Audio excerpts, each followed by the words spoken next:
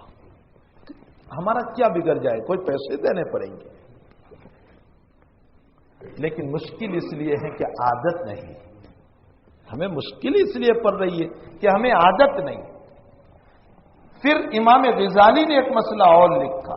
امام غزالی فرماتے ہیں، ترمذی شریف کی روایت میں ہے کہ اپنے پیٹ کو 3 حصوں میں تقسیم کرو. ایک حصہ کھانے کے لیے، 1/3، 1/3، ایک حصہ پینے کے لیے، 1/3، اور ایک حصہ خالی رکھو. تم نے بسم اللہ ضرور پڑھی اور تم نے اتنا کھا لیا تو اس سے نفس خوش ہو جائے گا، شیطان خوش ہو جائے گا، کاہلی اور سستی آئے گی، عبادت کا ذوق نہیں رہے گا، اور ذرا سا پیٹ خالی ہوگا تو اس صورت میں عبادت کا ذوق آئے گا. اس لیے تھوڑا سا حصہ خالی بھی رکھنا چاہیے. انسان مر نہیں جاتا ہے، بلکہ اس میں حکمت ہے کہ آج کل کے ڈاکٹر کہتے ہیں کہ کھاؤ لیکن تھوڑا تھوڑا کھاؤ، ہے نا. آج کل کے ڈاکٹر کہتے ہیں کہ کھاؤ لیکن تھوڑا تھوڑا، تو وزن نہیں بڑھے گا.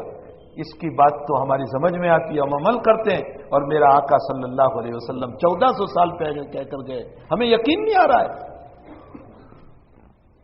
ایک ڈاکٹر وزن گھٹانے کے لیے یوں کہہ رہا ہے کہ دن میں 10 مرتبہ کھاؤ لیکن تھوڑا تھوڑا کھاؤ. لیکن ہاں ڈاکٹر نے کہا ہے، وہ اسی طرح کرتا ہے. اور حضور پاک صلی اللہ علیہ وسلم ہمیں کہہ کر گئے، ہمیں اس پر یقین نہیں آ رہا ہے. آقا کی ہر بات میں ہمارے لیے نمونے ہیں، راستے ہیں صحت کے، حفاظت کے. کاش کہ ہم ان طریقوں کو سمجھنے والے بنے. پھر فرمایا کہ کھاتے ہوئے اکیلے کھانے کے بجائے کسی کو ساتھ میں بٹھا کر کھاؤ تو اچھا ہے، برکتیں ہوگی. اگرچہ قرآن نے یوں کہا ہے کہ الگ الگ بھی کھا سکتے ہیں، جیسے آج کل اصول بن گیا جمیعن اوشتاتا، الگ الگ بیٹھ کر کھاؤ، یہ ان کی پلیٹ، یہ ان کی پلیٹ، یہ ان کی پلیٹ. قرآن کہتا ہے یہ بھی جائز. لیکن ایک کھنچے میں بیٹھ کر سب ساتھ میں کھانا کھاؤ گے تو یہ بہتر ہوگا.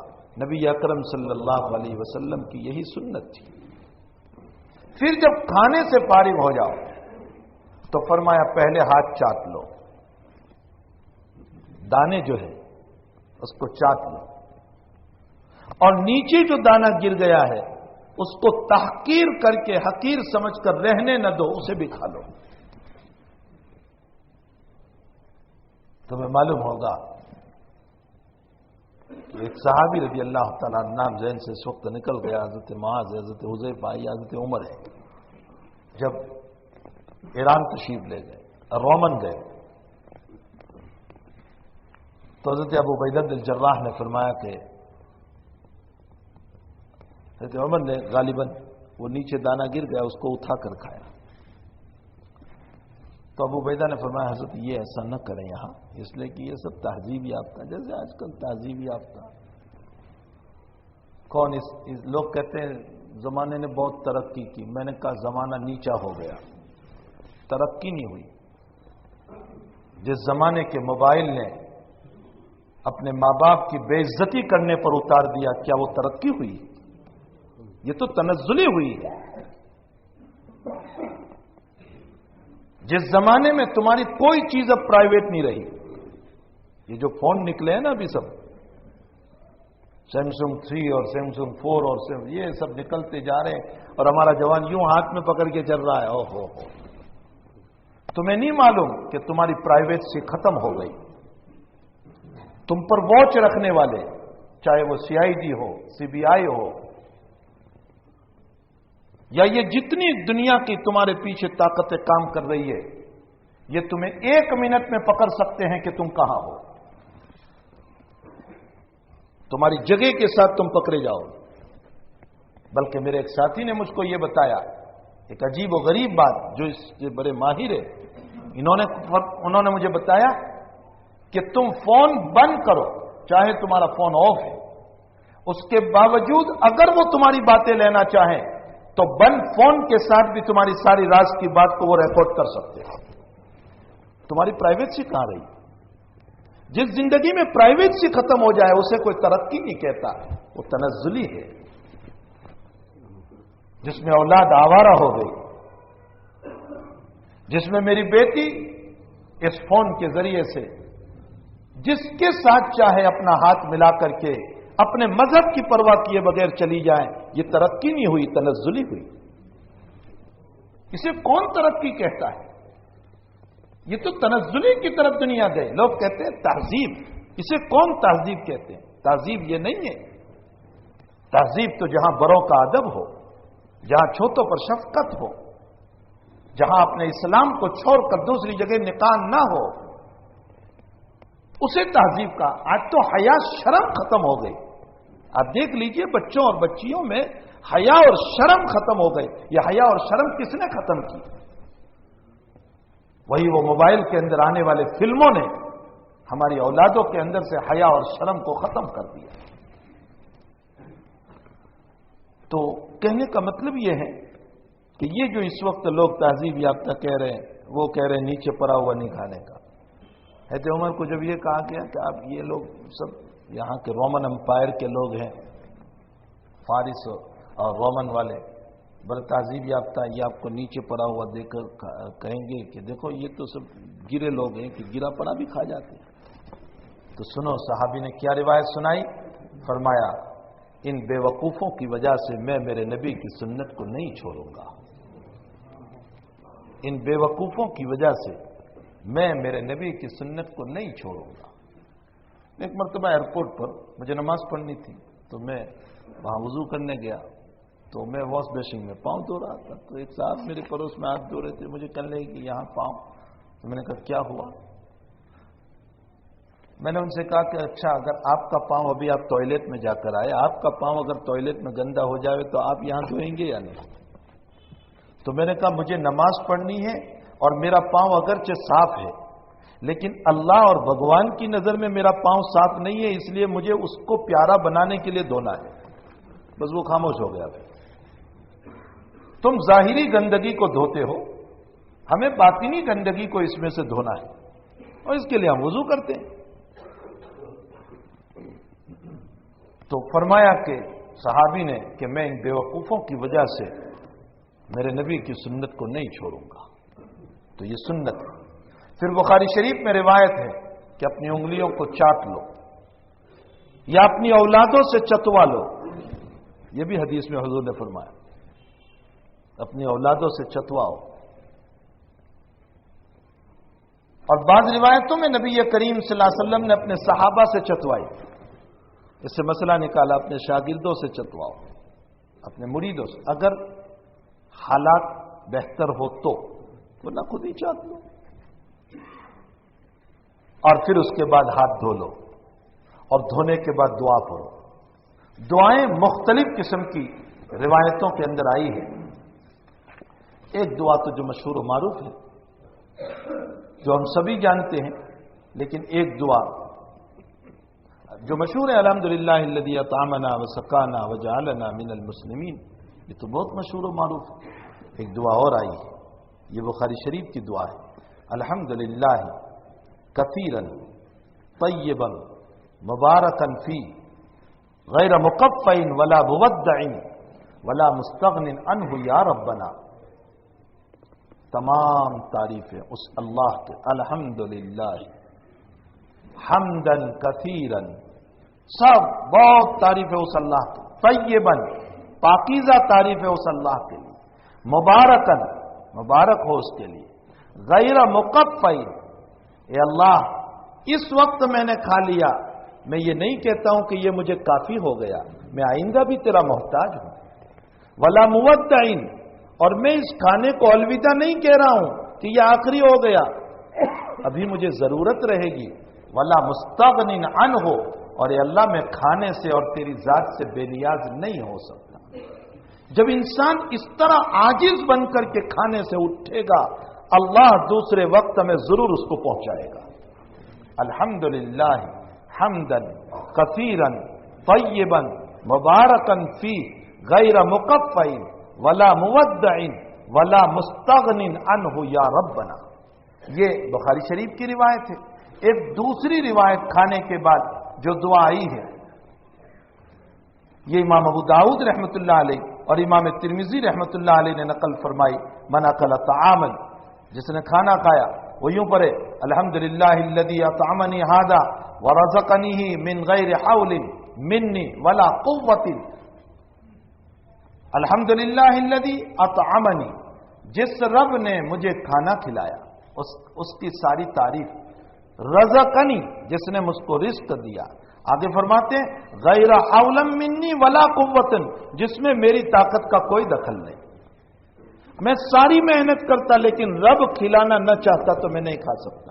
ہاسپٹلوں میں چلے جاؤ، کوئی سوپ لا رہا ہے، کوئی کھانا لا رہا ہے، کوئی کیا لا رہا ہے، کوئی کیا لا رہا ہے، اور آئی صاحب بستر میں ذرا پوچھو یہ کھا لو گے؟ کہتے میں نہیں کھا سکتا. غیر حول منی ولا قوت، یہ اللہ تو نے بغیر طاقت اور بغیر قوت کے میری طرف سے کوئی کوشش نہیں ہوئی تھی، تو نے مجھ کو دیا. کیا فرماتے ہیں میرے آقا صلی اللہ علیہ وسلم؟ اگر تم نے کھانے کے بعد یہ دعا پڑھ لی، حضرت فرماتے ہیں وہ کھانا تو اللہ نے تمہیں مفت میں دے ہی دیا، پیٹ تو بھر ہی گیا. غفر لہ ما تقدم من ذنبی، اگلے سارے گناہوں کو بھی اللہ معاف کر دے گا.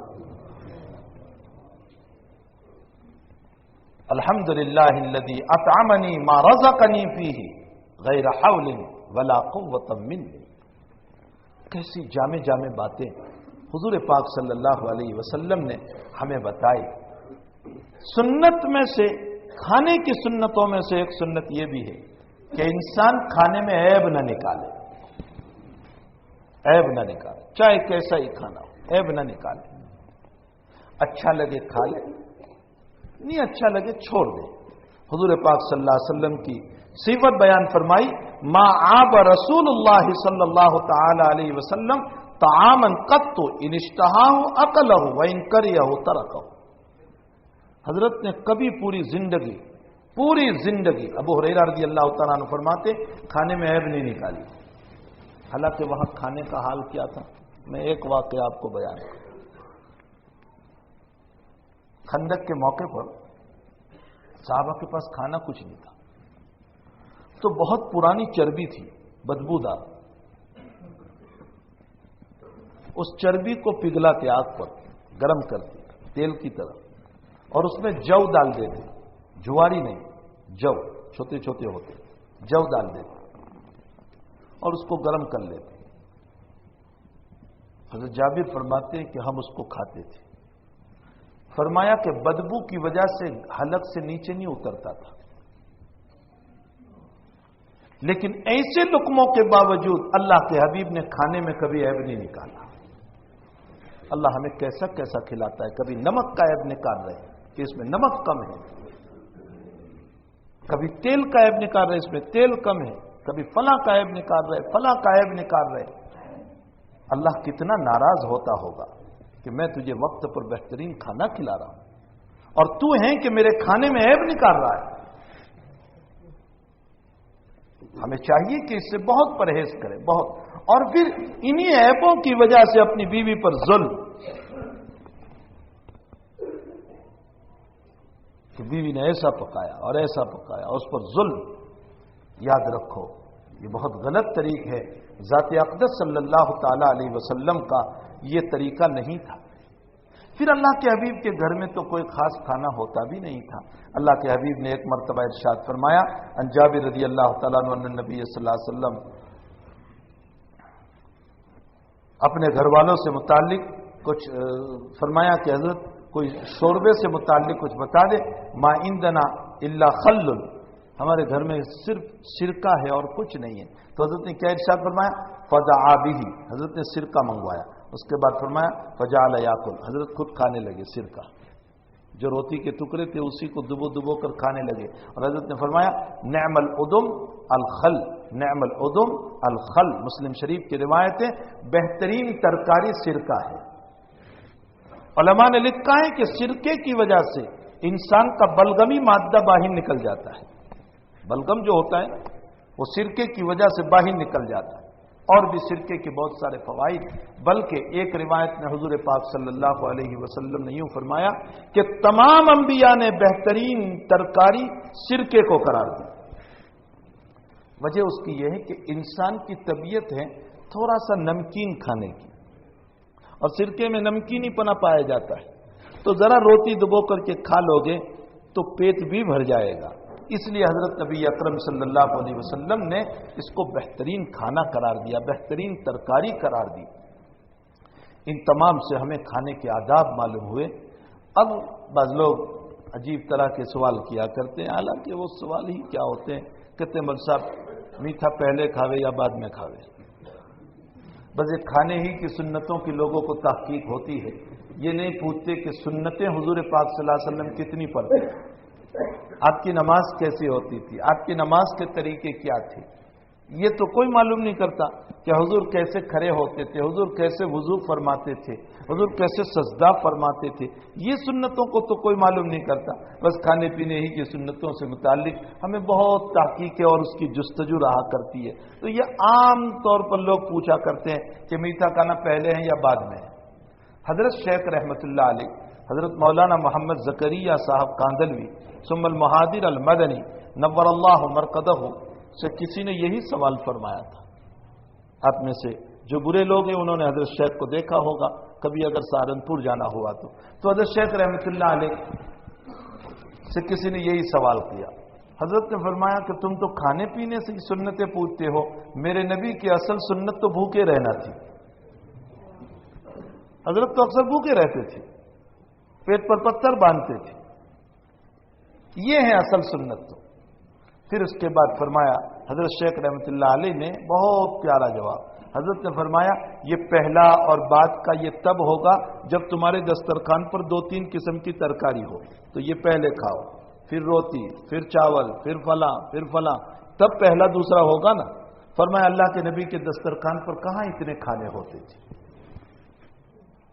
حضرت کے دسترخوان پر کہاں اتنے کھانے ہوتے تھے، بس کبھی دودھ ملا تو دودھ پی لیا، کبھی کھجور ملا تو کھجور کھا لیے، اور کبھی گوشت مل گیا تو گوشت کھا لیا، گوشت ہے تو روٹی نہیں ہے، روٹی ہے تو گوشت نہیں ہے، اور روٹی بھی کیسی کھائی بخاری شریف میں ہے، کیسی روٹی تناول فرمائی، بغیر چھنی ہوئی، جس میں سے بھوسا نہیں نکالتے تھے۔ بھوسا نکالنے کا اس زمانے میں کیا طریقہ تھا، یوں برتن میں رکھتے اور اوپر سے یوں پھونک مار دیتے تھے، تو اس سے کوئی سارا بھوسا تھوڑا ہی نکل جاتا ہے، بس اوپر کا موتا نکل جاتا ہوگا۔ اسی ایسی ہی بھوسے والی روٹی نبی اکرم صلی اللہ علیہ وسلم نے تناول فرمایا۔ یہ تو تمہارے دسترخوان پر فالودہ بھی ہوتا ہے، اور فرنی بھی ہوتی ہے، اور کستر بھی ہوتا ہے، اور گوشت بھی ہوتا ہے، اور سبزی بھی ہوتی ہے، اور چاول بھی ہوتے ہیں، اور نہ معلوم کتنی قسم کے پراٹھے بھی ہوتے ہیں، تب وہاں ہوگا کہ یہ پہلا اور یہ دوسرا۔ اللہ کے نبی کے دسترخوان پر یہ چیزیں تھی ہی نہیں کہ یہ پہلا اور دوسرا کہا جائے، بس اتنا حدیث میں آیا ہے کان رسول اللہ صلی اللہ علیہ وسلم یحب الحلوہ، حضرت کو میٹھی چیز پسند تھی۔ اب وہ میٹھی چیز چاہے کھجور ہو وہ بھی میٹھا ہی ہے، حضرت کھجور تناول فرما لیتے تھے۔ اس زمانے کا حلوہ کیا ہوتا تھا، گھی کے اندر پنیر ڈال دیا، کھجور ڈال دی اور اسی کو پکا لیا، یہ اس زمانے کا حلوہ ہوا کرتا تھا۔ کبھی حضرت کو یہ مل گیا تو حضرت نے اسی کو تناول فرما لیا۔ اس لیے خاموخواہ کے لیے ان بحثوں کی الجھنوں میں نہیں پڑنا چاہیے کہ یہ پہلے کھائیں، جب چاہے کھا لو، پہلے کھاؤ بعد میں کھاؤ، تمہاری طبیعت چاہے تو 3 مرتبہ کھاؤ، پہلے کھاؤ، بیچ میں کھاؤ، اخیر میں کھاؤ، لیکن سنتوں کے نام پر نہ کھاؤ۔ کہنے کا مطلب یہ ایسا نہ کرو۔ خاموخواہ نبی کریم صلی اللہ علیہ وسلم کی زندگی کو کیوں اس طرح بدنام کرتے پھرتے ہیں ہم؟ حضرت کی زندگی سیدھی سادی تھی، حضرت تکلفات سے بہت پاک تھی، جو ملا موتا جھوتا پہن لیا، جو ملا کھا لیا، زندگی میں کوئی تکلف نبی اکرم صلی اللہ علیہ وسلم کو نہیں تھا۔ یاد رکھو جس انسان کی زندگی سادہ ہوتی ہے وہ کبھی پریشان نہیں ہوتا، یہ اصول ہے۔ جس انسان کی زندگی سادہ ہوتی ہے وہ کسی کے گھر پہ مہمان جائے گا تو بھی پریشان نہیں ہوگا کہ اس کو نیچے سلا دو تو بھی نیند آئے گی، اس کو پتلی رضائی پر سلاؤ تو بھی نیند آئے گی، اس کو چادر دے دو تو بھی نیند آ جائے گی، اس کو موتا کھلاؤ تو بھی نیند آ جائے گی، اسے اچھا کھلاؤ تو بھی نیند آ جائے گی سب۔ اور جس نے اپنی زندگی کو تکلف والی بنائی کہ اونچا گدا ہونا چاہیے اور ساتھ میں مچھردانی بھی ہونی چاہیے اور فلاں بھی ہونا چاہیے، ظاہر سی بات ہے کہ جس نے